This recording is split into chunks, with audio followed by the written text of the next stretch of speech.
Do you like to go to concerts like I do?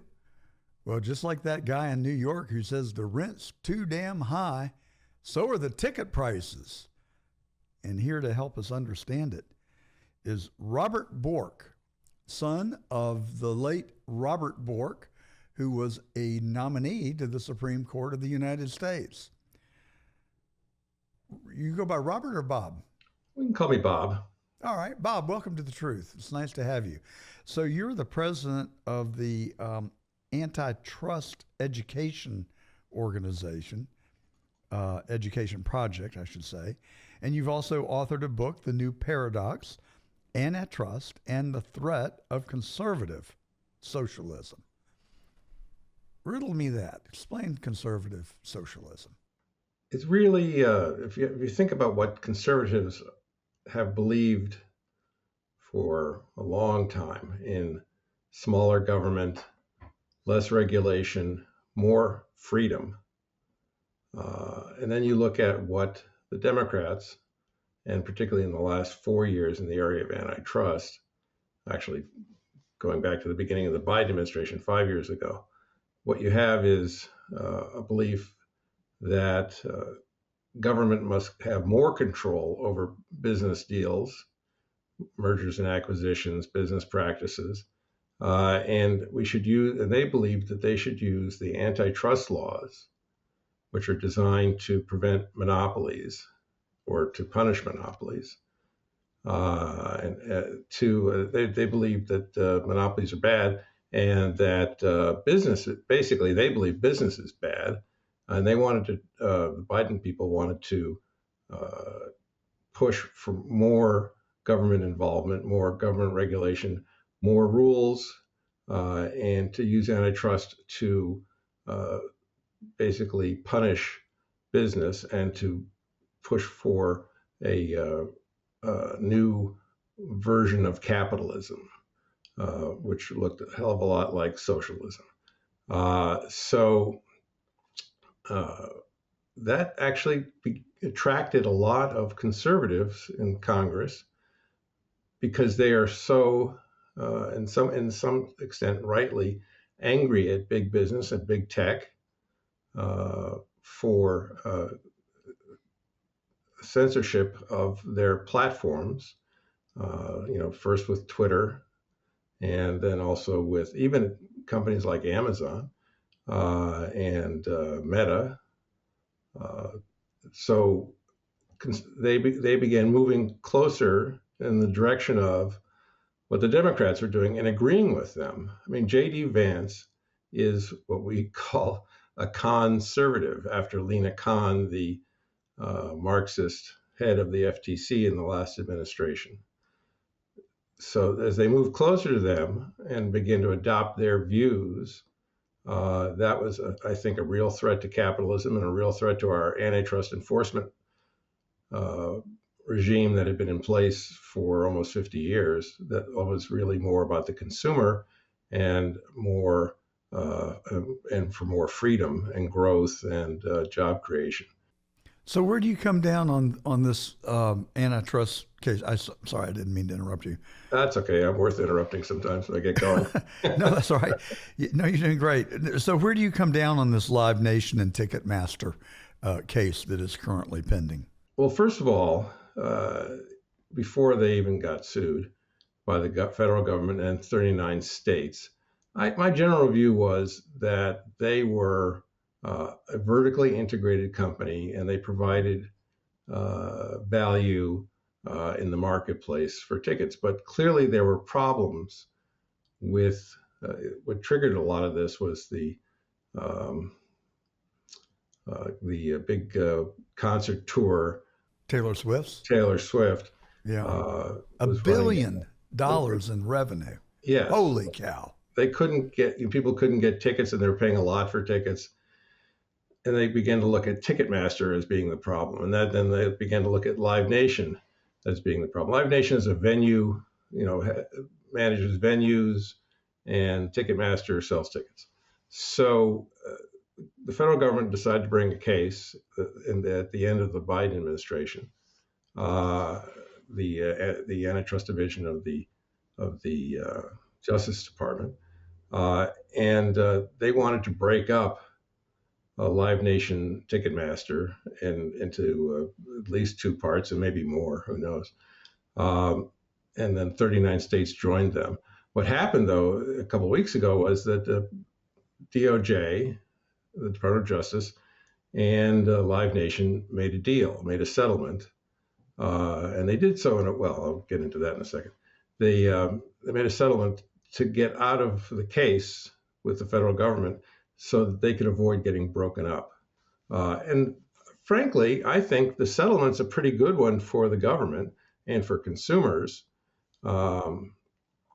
They have to, under the settlement, must now allow major competitors such as StubHub and SeatGeek, that's Ticketmaster, must allow these other ticket companies to sell tickets on the Ticketmaster platform through a special standalone process. So that brings them, more customers and decreases, or creates more competition. And that open platform requirement, effectively blunts the advantages of the Ticketmaster Live Nation combination. So are Live Nation and Ticketmaster owned by the same entity? Are they one and Live the Nation, same? the parent company is now Live. It's called Live Nation, and yes, they're the same company. Right. And you said vertically integrated. So Live Nation has the venues and Ticketmaster has the tickets. Right. That does sound like pretty significant market power. I mean, well, there's certainly market power, but is there a place for antitrust in your view? Yes, I think there's definitely a place for antitrust. To if you can find, let me just back up and say, there's nothing wrong with a monopoly. That maybe people are now screaming at their computer screens, but monopolies in themselves are not bad. It's how you got it, and then how you use it. Do you abuse your monopoly? Exactly. Right. Uh, And they're run by human beings. And I think that part of the human condition is, we see it everywhere. Greed is ubiquitous right now. Oh, don't make me go all Gordon Gekko on you. Yeah. I remember watching Milton Friedman talk about greed. He says, "Is there a system anywhere that doesn't run on greed?" He said, "Do you think that at that time the Soviet Union doesn't run on greed?" Of course it does. People try to maximize their personal wealth, their personal benefits. And you can call that greedy. You can call that perhaps just looking after your own business. But so Live Nation, Ticketmaster, have now agreed to open the platform for tickets. They also agreed to divest 13 amphitheaters that they own. And that loosens the connection between venues and ticket sales. And it must reserve 50% of tickets for non-exclusive venues, and it caps service fees at 15%. So these are all the issues that people were complaining about. The service fees kill you. Yes. My wife and I happen to really like music.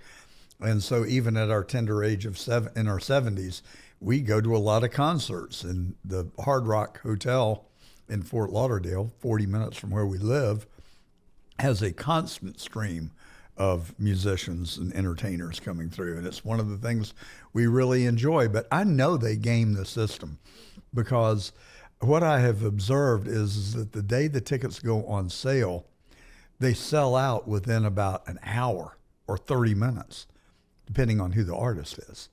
But then a month later, more tickets mysteriously come on the market. So I think they're controlling the supply to maintain the price.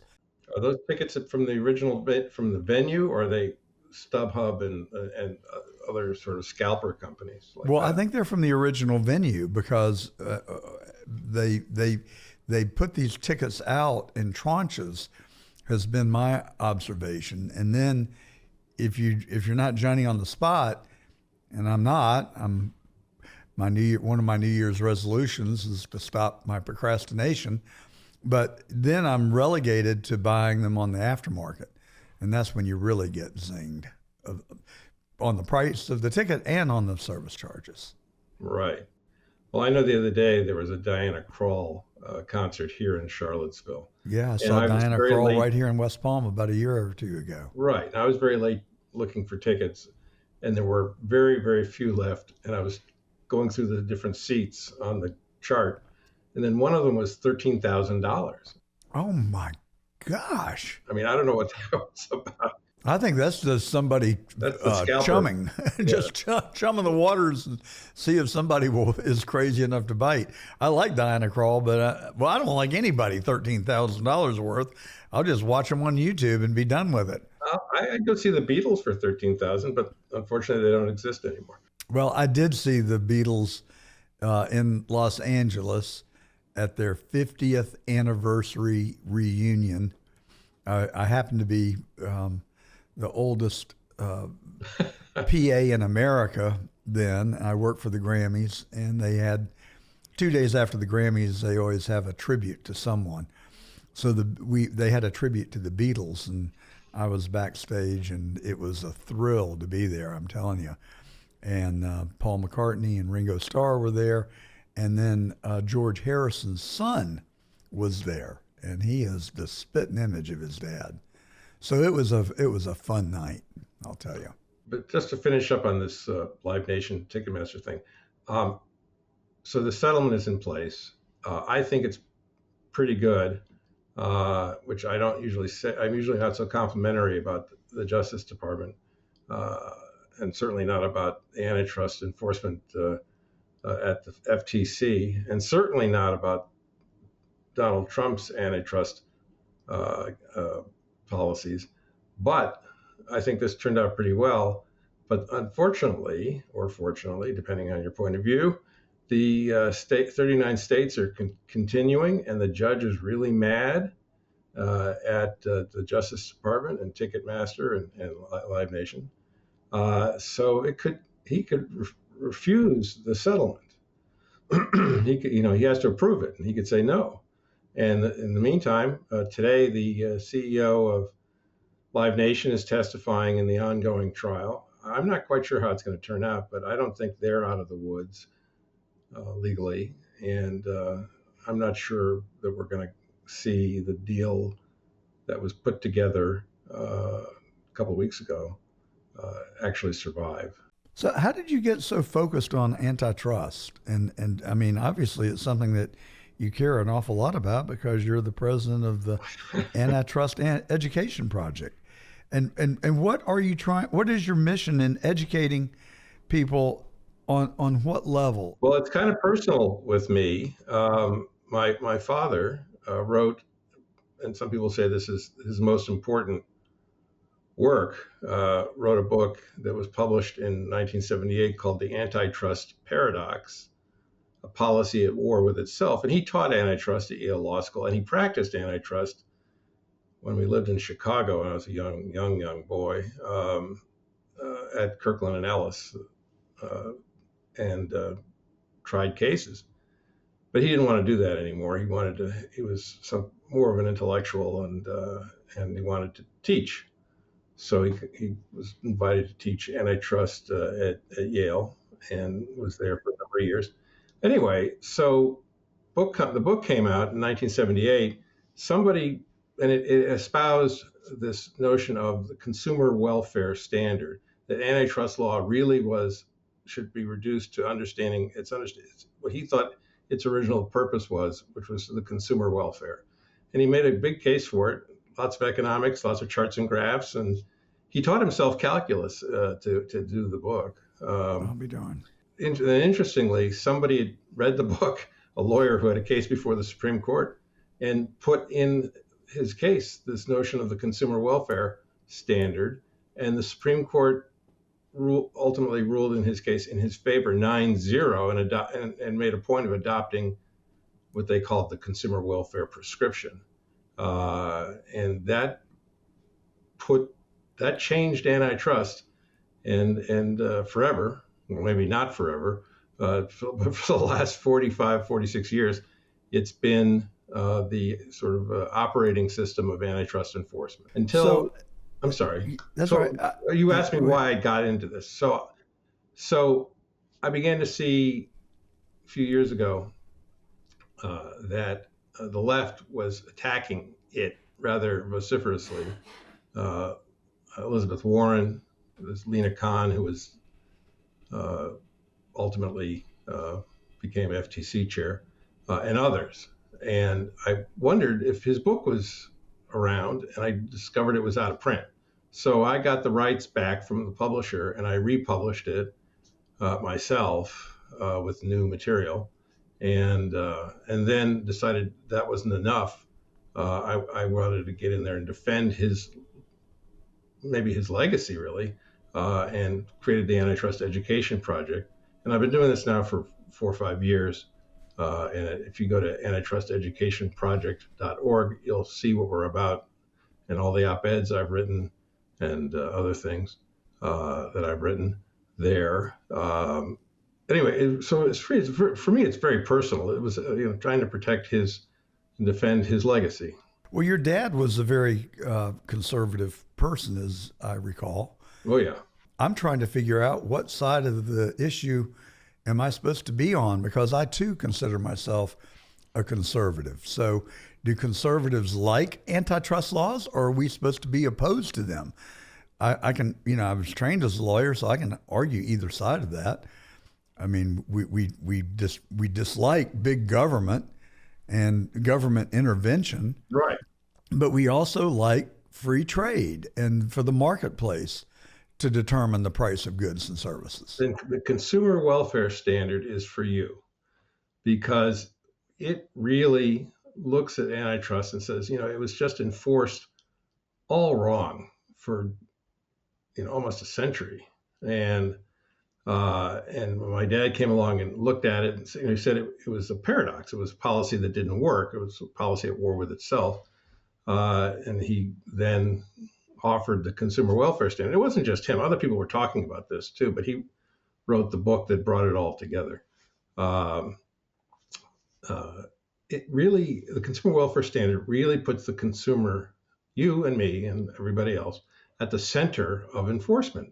If you vote with your dollars, you vote with your feet, and that's what matters. And if you're happy with what you get from a particular company through a particular merger, if it doesn't harm the consumer, then the government should just lay off. But when harm comes, when they abuse their position in the marketplace, then the government should step in and bring cases that they should apply that standard for making the decision about antitrust enforcement. And it's not Republican. That standard is not Republican. It's not Democrat. It's about the free market and letting consumers make their own choices. Right. The government, the Democrats, when they were in power, don't want consumers making their own choices. They just like everything else, they want an industrial policy. They want to pick the winners and losers. They want to make decisions not based on consumer welfare or the consumer benefit and economics. They want to make the decision based on who their friends are, and So they're weaponizing the antitrust laws. they weaponized antitrust. Yeah, and that's wrong. That's just flat out wrong. Yeah. So unfortunately, the Trump administration is only a little different. Mm-hmm. They've used, first of all, when the Democrats came in, when Biden came in, he announced rather loudly that the consumer welfare standard was a mistake, should never have happened. That sounds typical. Yes, and he made it personal because he basically mentioned my father, and that ticked me off. Hmm. And then he ordered a whole of government approach to increase competition, which is one of their favorite phrases. They began bringing cases and losing cases. The courts, remember, were under the Supreme Court's precedent of the consumer welfare standard now, and so they just were rejecting these cases. But that didn't stop them; they kept going, and they started trying to figure out how to bring a case that they could win. Well, I think you're highlighting what my problems have been over the years, not with the antitrust laws, but rather their application. And I remember vividly when when AT&T was split up, and the result was a dozen Bell companies, and I mean, I don't know. I don't know whether that helped the consumer or hurt them, but now they're putting the damn thing back together again. So which is it? Where are they putting it back together? Well, there's been a loosening of the laws, and I'm not really up on the current status, but my impression is that the Justice Department is allowing AT&T to acquire some of the Bell companies that they had to spin off years ago. I was not aware of that move. I know that they opposed AT&T's acquisition of Time Warner and went to court to prevent that and lost. And I commented at the time that it was a huge mistake. They should let the marketplace work. It was a vertical merger. There was nothing in violation of antitrust law about it, and lo and behold, of course, antitrust, they won. AT&T merged with or acquired Time Warner, and then that deal didn't work out. In the marketplace, they couldn't make it work. AT&T knew nothing about how to run a content company, so they spun it off to Discovery, and it's been spun off again. And now we're seeing, Warner Brothers Studio going to Paramount, which may as well. Actually, I don't think it'll have any problems because I think Trump is friendly with Paramount. So there's a lot of that going on in this administration too. It's what does Donald Trump think about the players in mergers and acquisitions? Does he have friends? Are they, for example, the reason he brought the AT&T Time Warner prosecution was because Time Warner owned CNN and he hated CNN, so they sued them. Anyway, I'm going far afield. Politics, it messes stuff up, doesn't it? It sure does. I think so. That's why I live here now. I'm sick of it. Well, listen, thank you for carrying on your father's legacy. He certainly left you with a very good name, and I for one am glad you're putting it to good use. And it's just a pleasure and an honor to have had you on The Truth today. Thank you for joining us. I hope it was interesting and not too confusing about all this antitrust stuff. Well, it is an esoteric area of the law, and one that is fraught with confusion, I think, from a lot of people. And so I appreciate your giving us a glimpse behind the curtain. It's been very educational. Thank you very much. My pleasure. Have a great rest of your weekend. Thank you.